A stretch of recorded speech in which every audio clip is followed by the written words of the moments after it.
guerre et toujours pas de trêve à Gaza. Plus tôt dans la soirée, l'armée israélienne annonçait le retrait de certains de ses soldats de cette étroite bande de terre. Ce soir, dans une allocution télévisée, le Premier ministre israélien a confirmé la poursuite des opérations aussi longtemps que nécessaire. Le conflit a déjà coûté la vie à plus de 1600 Palestiniens et 66 Israéliens. Pierre-Yves Salik. Des maisons et des tunnels. C'est l'armée israélienne qui fournit ces images d'explosion. Ce soldat explique qu'ils ont creusé à 7 mètres de profondeur pour mettre à jour les tunnels palestiniens avant de les détruire tous. Cette opération est terminée, annonce ce soir le Premier ministre israélien, mais les combats vont continuer. Les forces de défense continueront à agir conformément à nos besoins de sécurité et seulement conformément à nos besoins de sécurité jusqu'à ce que nous ayons atteint notre objectif de rétablissement de votre sécurité, citoyens d'Israël. Pourtant, l'armée avait donné des signes de retrait aujourd'hui. Dans le nord de la bande de Gaza, des habitants ont été autorisés à rentrer chez eux. Les Israéliens nous ont dit que l'on pouvait revenir, mais vous voyez, tout est détruit. Ce matin, près de Rafah, cette famille a eu beaucoup de chance. Cet obus n'a pas explosé. 2 tonnes. C'est 2 tonnes. Ils bombardent nos maisons. Nous n'avons pas d'armes. Qui sont les terroristes? Ce sont eux les terroristes. Ce soir, le Hamas annonce qu'il poursuivra le combat dans la bande de Gaza. La guerre a déjà tué 1600 Palestiniens et 63 Israéliens. Une fois encore, ils se sont mobilisés pour apporter leur soutien à Gaza. Des milliers de manifestants se sont donné rendez-vous dans la capitale ce samedi. Le défilé était autorisé. Tout s'est bien déroulé dans la foule, au milieu des partis politiques et des organisations palestiniennes. De nombreux citoyens simplement touchés par la situation au Proche-Orient. Reportage Luc Laguin-Boucher, Marie-Emmanuelle Guidé. Le drapeau palestinien comme unique étendard. À l'appel du collectif pour une paix juste et durable entre Palestiniens et Israéliens, une cinquantaine d'associations, partis et syndicats défilent de Denfert Rochereau aux Invalides. Une manifestation unitaire avec des revendications appelant à la fin de la guerre et du blocus de la bande de Gaza. Je suis maman de 4 enfants et puis je suis contre ce génocide, j'appelle ça un génocide. Non seulement ils sont en train de s'accaparer des terres, mais Israël essaye d'exterminer carrément le peuple palestinien.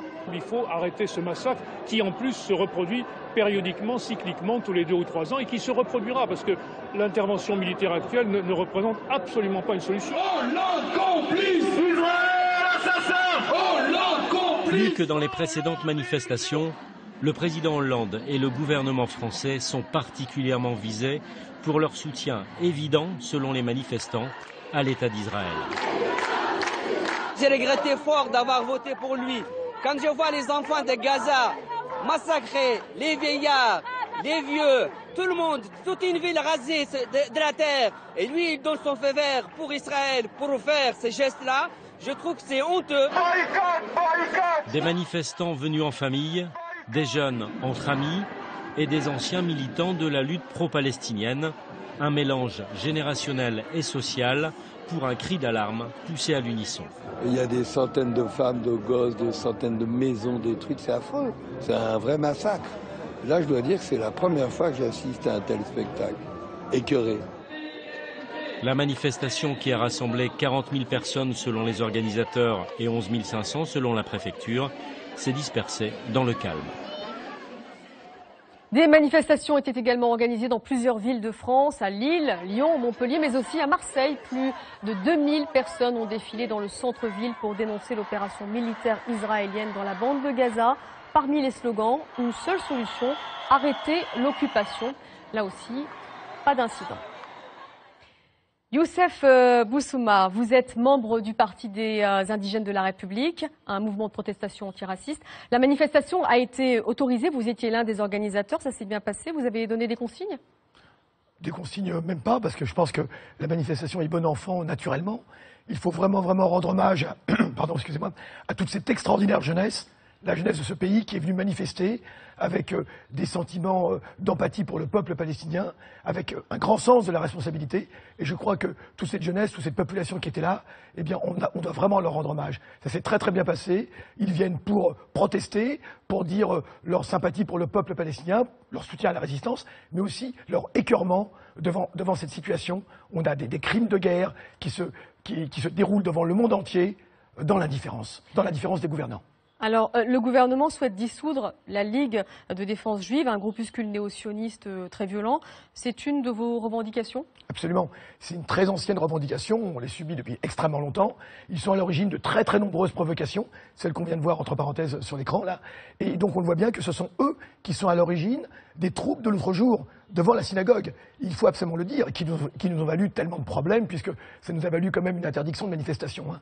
Et donc c'est une bonne chose, c'est une très bonne chose qu'effectivement le gouvernement envisage cette dissolution. Nous espérons que celle-ci sera effective, surtout, et que nous n'aurons plus à les supporter.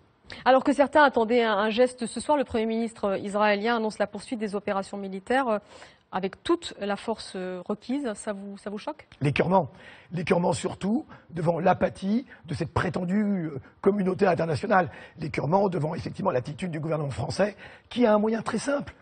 Très simple de pression, c'est de suspendre l'accord d'association avec Israël, et ça suffirait. Mais tout le monde est absolument écœuré de cet alignement de la politique française sur cette agression. Alors avec l'interdiction répétée des manifestations, certaines populations se sont senties stigmatisées. Ça peut avoir des conséquences sur le futur? Ça en aura, d'ores et déjà. Absolument, parce que toute cette jeunesse, lorsqu'on discute avec ces jeunes, ils ne comprennent pas pourquoi ils ont été stigmatisés, pourquoi ils ont été considérés comme des criminels, comme des délinquants, or que tous étaient parfaitement respectueux de la loi. Ça aura des répercussions au plan politique, j'en suis absolument certain, et le gouvernement ferait bien de faire attention, parce que c'est quand même une opinion très importante dans ce pays. Il est faux de dire que l'opinion de ce pays, que la population de ce pays, dont ces jeunes font partie, il est faux de dire qu'elle s'aligne sur la politique du gouvernement israélien. Or, M. Hollande a semblé le dire l'autre jour. C'est grave, ça aura des répercussions politiques, assurément. Le discours de M. Valls n'a pas non plus... Bien sûr, M. Valls qui a stigmatisé les quartiers, les ramenant à une population qui serait antisémite, etc.